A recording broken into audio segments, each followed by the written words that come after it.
This week we have two portions. We have the portion of Tazria and the portion of Metzora, which both really talking about damage in the body, like a leprosy, right? It's talking about leprosy. It's called Nega Atzara, the damage of leprosy. The portion of Tazria is talking a lot about the leprosy in the body, and the portion of Metzora is talking about damages of leprosy in the house, in the walls of the house.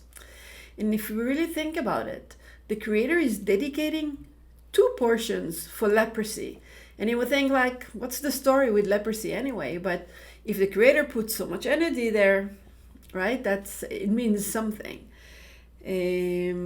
Usually things, you know how the Rav always used to say, things that doesn't look important, usually they have a lot of importance, because something that looks like leprosy, I mean, okay, you know, who has leprosy today? Not a lot of people. And but we're talking on a deeper way. We are talking in those portions about the equal of shape with the Creator. You know, we always call it affinity with the Creator, but it's affinity is like I have affinity with you, but equal shape, it means really the same. Okay, so when we're talking about Shivui Tzura, we're talking about equal shape with the Creator. It means to be one with the Creator. So how is leprosy has to do with one with the Creator? We'll talk about it a little bit, you know. So we spoke, I think, if I'm not mistaken, like also 2 weeks ago, about the idea of Reshimu, and you know, we can always connect to something that was already we had before.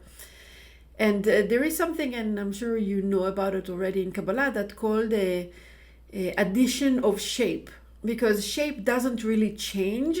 It's always adding another shape. It's adding another shape. Like in the cartoons, you know how they used to show us a long time ago how they make cartoons. They make one picture and then another picture and then another picture and another picture. But it doesn't mean that the first picture is really going away. We're just adding another picture or another shape. So nothing really goes, you know, everything exists here. When the Creator created human beings, you know, when he created human beings, first of all, he created him from the thoughts, right? Keter, Chochma, and Bina are the thoughts. It says, ויצר את ויברא אלוקים את האדם בצלמו, בצלם אלוקים ברא אותו. And God created the human being in his own image, and in the image of God, he created him. It's actually written twice. Right? And this is from the head. This is from the thought process. It's Keter, Chochma, and Bina. It says that the first man was only head. What does it mean only head? It was only thought. It was only, it was only thoughts, okay? And then he reduced the Adam Rishon, you know, Adam, you know, he reduced him from Olam Yetzira. Olam Yetzira is already a lower word from Olam Bria, right? The world of creation and the world of formation.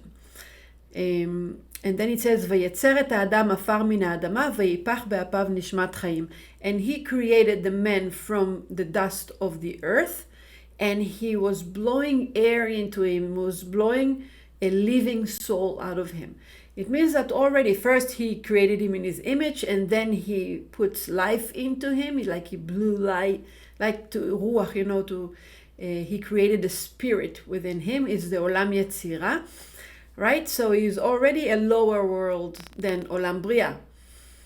And then after the sin of Adam, it says that the Creator gave Adam and Eve, he gave them clothing. Right? So already when he gave them clothing, he already reduced them into Olam Asiyah, the world of action. All right? But it says that if the original thought of the Creator is from the thoughts, right? From Keter, Chochma, and Bina, from Olam Bria. So even though we are in the lower level of Nefesh, right? From Olam Asiyah, we're still having within us, you know, the shape doesn't go away. Within us, we already have the body of Olam Yetzira and the body of Olam Bria. So it's all exists within us. Also when the body was created, it didn't eliminate the world of thoughts or the world of emotions or the world of attributes, right? It's all exists within us. And sorry.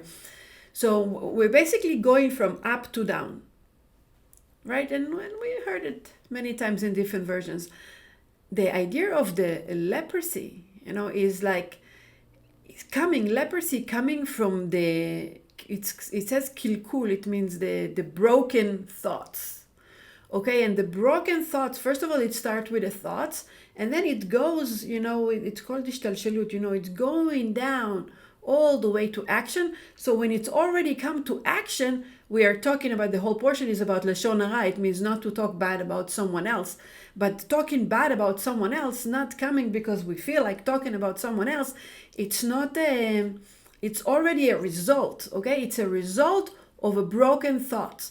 So if we already include in our body, the image of Creator that created us already in Olam Bria, Keter Chochma Bina, then to Olam Yetzira, then Olam Asiya, everything starts from that thought. And if we don't have in these thoughts, we don't know how to control those thoughts, then it's going down already to Olam Asiya, and it's coming as Lashon Hara. And Lashon Hara will always start from Shvita, from judgment. Okay, what is judgment? Is the way we see reality. If we would see reality the way the Creator wants us to see reality, we wouldn't bring ourselves to a place of judgment.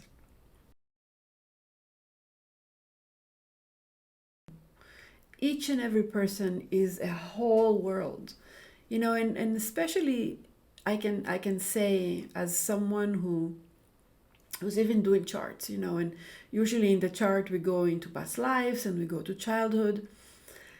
And you can see, the inside of the people, the relationship with the father, and the father said something and the mother said something or did something that stay within the person.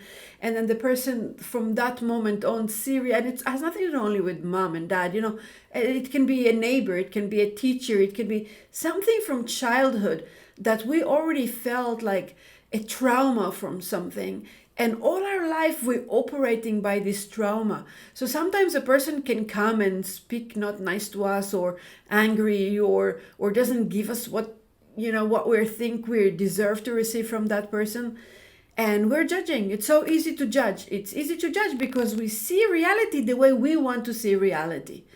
But if we would be able to go for a second into the soul of the other person and see reality from a different place, and it's very hard, very, very hard to go into the soul of someone else and know what they're going through.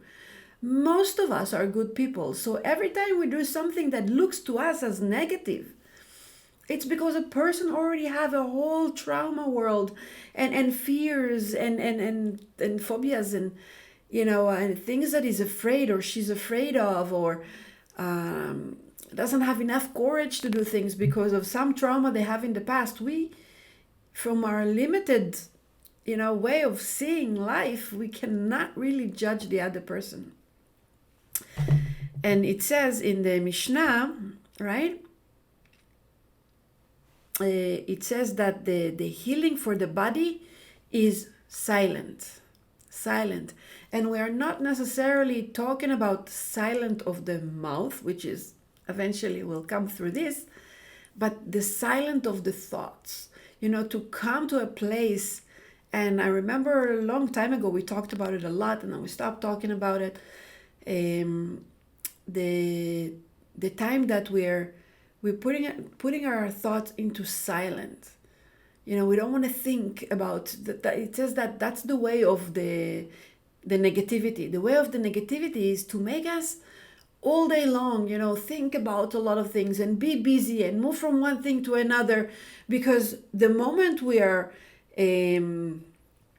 always busy and always thinking about the next step and the next step and the next step, we don't really stop for a second to think, where are we right now in life? Are we in the place we want to be? Are we in the consciousness that we would like to be? It's like on an automatic, all the time. There's so many things to do because this is the world. This is how the world is operating those days. So when we don't take the time to stop and to think and to be quiet, the quiet of the mind, if we will not be able to stop, to quiet the mind and to think like, where are we? Why are we judging that person? Why we are in this situation? Then we're just, living life, and we're getting more frustrated and we don't understand why. So it says like the healing of the body is the silent, that we need to take that time to be silent and to really connect to the higher level of our thought, or of our thoughts, of our soul, and to connect to the root level and to have this equal shape with the Creator, because we don't really see the big picture of a person, of a situation, right? So there is a story about a man that came to his rabbi, and he says, I really want to work on my anger. I already know that I'm an angry person. I really don't want to have that anger within me. But every person is pushing my button, and I really try. I have fight with my neighbor, and every time I go home, I tell myself that I'm not going to get angry again, that I'm going to hold myself, because I know that's the way things needs to be. And every time that neighbor come and it just says something, and I'm just getting mad again, and I'm losing it, and I'm talking not nice, and please help me, because I know that I'm wrong, but there's nothing I can do about it. So the rabbi told him, why would you sit here right now and wait for me for a while? And he's going into the other room, and he's telling his assistant, he says, I want you for the next half an hour, go to that person and do everything in your power to annoy him. Move him from one chair to another. I tell him things he doesn't want to hear. Just do everything in your power to annoy that person. The assistant is going out, and he's starting to do what his crazy teacher told him. And he's starting to annoy the person. And he's telling him to move. He's telling him things he doesn't like. And every time, the more he tried to annoy him, the more the person is smiling at him, and he's okay, and he's very cool. And you see that he's not, he's not successful in his mission. So he's trying, even he started to get angry that he's not managed to, to make that person angry. And no matter what he does, and the person is smiling and he's okay. After half an hour, the rabbi called the man, and he tells him, I think you told me you have anger issues. And the person say, yeah. So he said, but my assistant tried to annoy you in any way, and you would not get upset at all, smiling and happy. What's going on? He says, teacher, if you wanted me to get upset, when you asked your assistant to annoy me, you should have closed the door so I wouldn't hear that you asked him to do that. And the rabbi said, but you see, I did it on purpose. Because if we would all know that the Creator sent us all those people to annoy us and to push our buttons, and it's all in purpose, because it's all a test that our soul came to overcome. So that we came here to correct. We all came here to correct something, right? So if we would all understand, like we hear the Creator is telling the neighbor, or the son, or the daughter, or the husband, or the wife, or the friend, or the colleague, doesn't matter, that the Creator is telling him, go and annoy that person. Would you smile? Right? It's so easy when we know. So we do know. I'm always telling myself, but you do know. You do know that it's coming from the Creator. You do know that that's the purpose, right?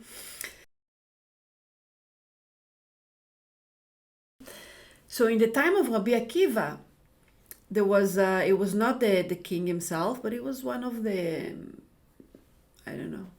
one of the powerful people in the kingdom that used to learn the Torah just because it was, it talks about life, and it's very, very smart.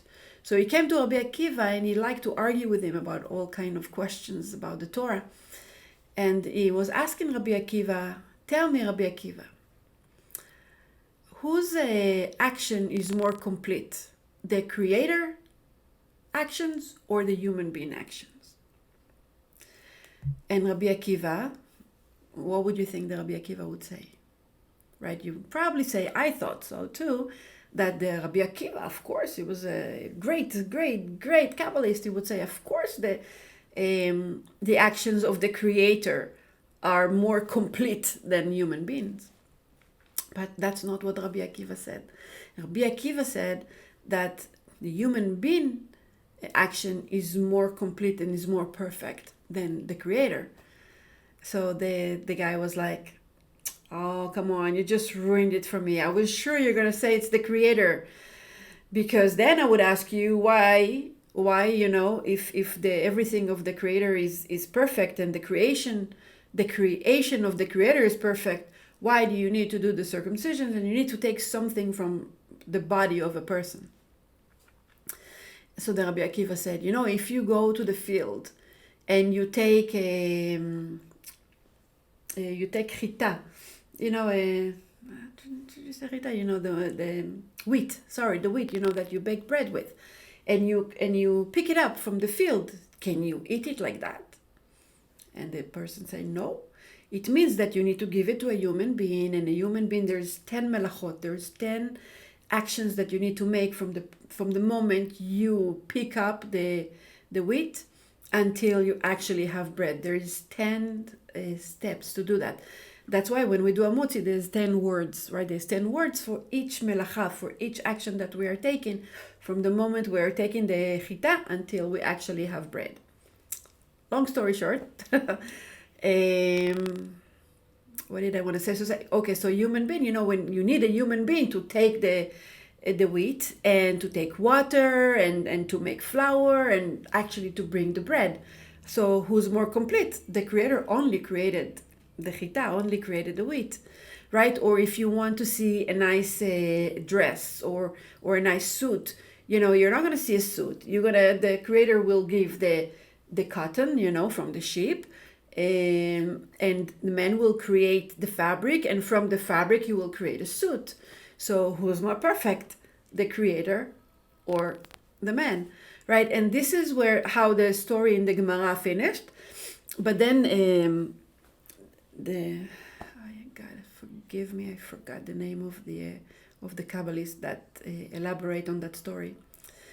And he said that because Rabbi Akiva could not really argue with that person, so he basically told the person what he wants to hear. And in his elaborating, he said that actually Rabbi Akiva, meant that we all know that the creator action is perfect and not the human being. And the reason is because the first man, Adam, when Adam was created without the foreskin. And after the sin of Adam, he grew kind of a gidul, kind of a, like almost a tumor over there, something that was not belong there from the beginning.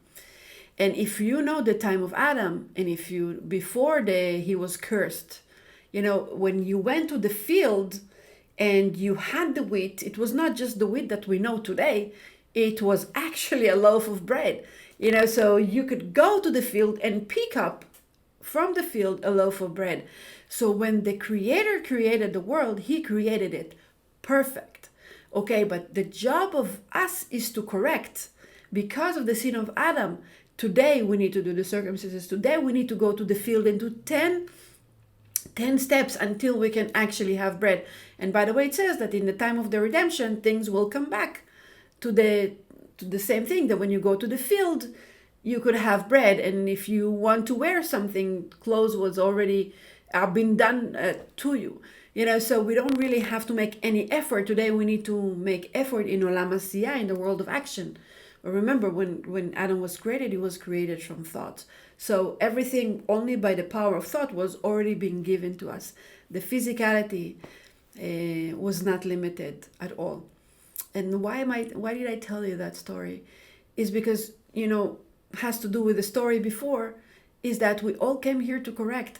And if we understand that this is a game, that's all we need to do here is to correct, right? Then we will not, and we correct with the thoughts, because it's the way we see reality, the way we're not judge reality. So if we are having equal shape with the Creator, when we connect again to Olam Bria, all right, we understand that the world is not for us to judge the way we see it. There's like, I don't know how many billion people in the world, and you can say there is absolute truth, and yet there's 9 billion truth for each and every one of us.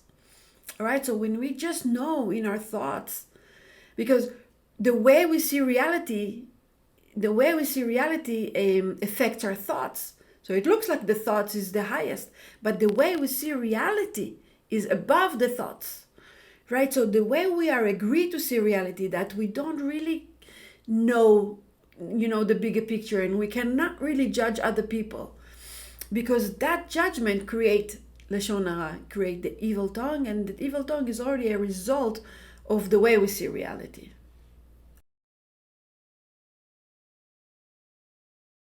When we have that Venus in Taurus, okay,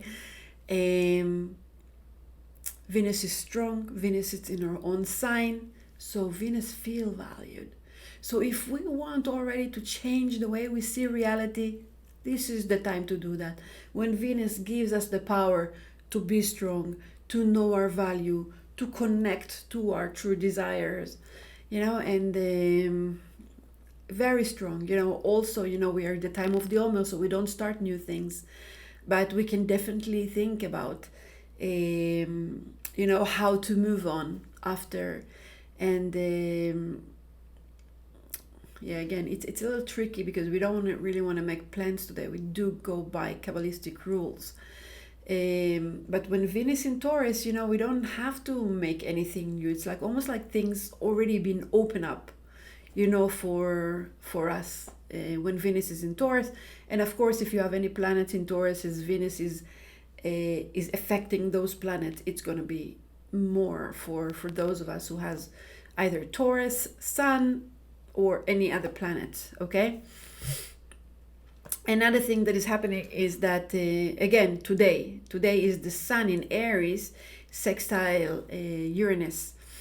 And, I can share something with you about, in the last 3 days, honestly, when we have Mercury is also with Jupiter, and Sun with Jupiter. There's a lot of aspect to Jupiter and Mercury. By the way, we're talking about the thought process this whole weekend. Mercury is the star. Mercury is in charge of our thoughts. So Mercury will sextile Jupiter, and Mercury will sextile Mars, and Mercury will square Pluto, and Mercury on Monday will move into Taurus. So Mercury is definitely the star of the week, all right? And yes, here we go. We need to go into the highest level to change the way we see reality, to change thoughts, and this is the star again. And remember, Mercury is the ruler of the North Node. And I'm talking to you like astrology, because if you were here with me in this Coffee and Consciousness for a while, you heard a lot about the nodes. North Node is in Gemini. The ruler of Gemini is Mercury. So we said that during this year, everything that Mercury is doing is having a lot of effects on us. And this week, Mercury is having a lot of relationship with other planets. And it means that in square Pluto is transformation. We can change totally the way we see life, and through that change our thoughts, and then change our emotion, and then change our behavior. Olam Bria, Yetzira, and Asiya, all 3 levels. Okay, that is all exist within us. So I said I want to share something with you, but it was so profound for me, and if it will touch any of you and you can learn from it, I don't mind to share it. So anyway, in the last couple of days, people are pushing my buttons like there's no tomorrow, right? And it's not even personal. Like I schedule or I order something from somewhere, and then they are not honest, or people are expecting things from me, like I owe them something, and I was like, where are these expectations coming from?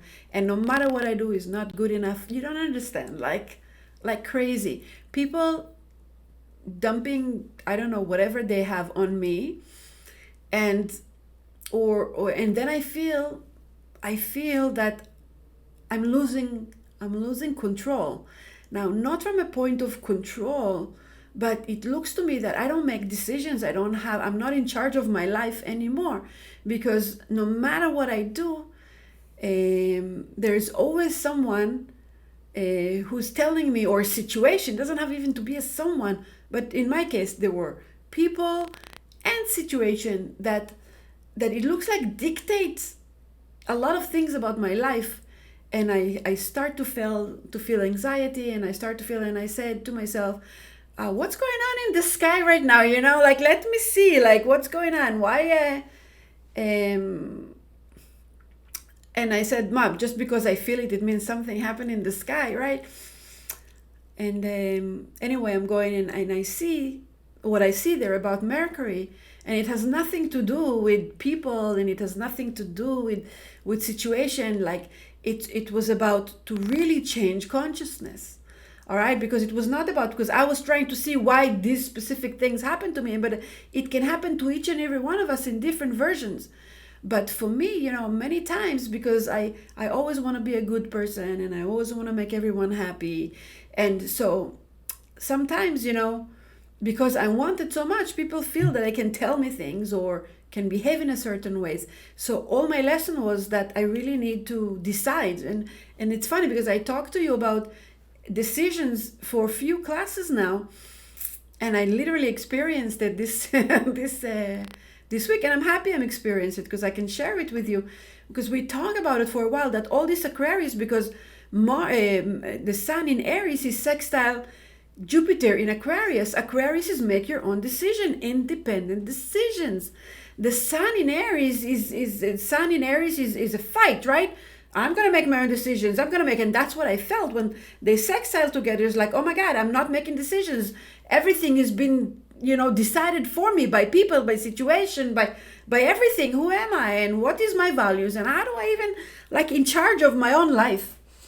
All right. I hope it's not too much that I share it with you. Anyway, so, and then I started, that's it. I'm going to stop. I'm going to be quiet, right? And I'm going to start to make decisions. And sometimes even the decision is to allow someone else to make decision for you at the moment. But even this is a decision, because for the greater good right now, I choose to let go. And I choose in that moment that situation will be dictate on me, because I choose for the greater good. All right, I hope it makes sense. Or other situation, I choose to say, you know what, no, that's how I want it. But it's without being angry, or without being frustrated, or without feeling that I'm losing myself. It's like, it's to be quiet, and in every given moment to understand that right, that it's for me to make decisions, even if the decisions, to make a decision that it's not easy for me right now, but it's still a decision, because the moment we make decisions in our life, we don't lose our power. And power not from the ego, power of our values, of our soul, of our strength, and the place that we're coming from. And it's a lot of peace of mind, because I choose to see reality in a different way. Okay, I'm not saying it's easy, and all the time I'm begging to the Creator, I know it's a test, don't let me fail, because every time I get angry, I have to go through this again another time. Please, I know it's from you. And yes, I will probably get angry, I will probably be reactive, but please help me constantly be in a consciousness that it's good for me, even if I lose it, even if I'm not perfect, because remember what we said, we came here to correct. The Creator already created the world perfect. The fact that we don't see the big picture, the fact that we don't understand that everything is come from the Creator, and to really go inside to that Venus in Taurus, to know your values, to know who you are. And even if things that it looks like you have that are not in control, if I can do something about it, good, and if not, it's okay. It's okay to accept. So it's a lot of peace of mind, and all this anxiety that we feel right now in the air with all this, that Mercury will square Pluto. Mercury in Aries wants what he wants, and remember we were talking about Pluto in Capricorn, and Pluto in Capricorn is that old belief systems, that come all the trauma that it's not going to help us anyway, right? And to change that belief system. How to change belief system? To connect to the bigger picture, to be equal with the creator and the thoughts of creation, that everything is perfect. And we are perfect in a way that everything we do, we are one step forward into correct what we need to correct.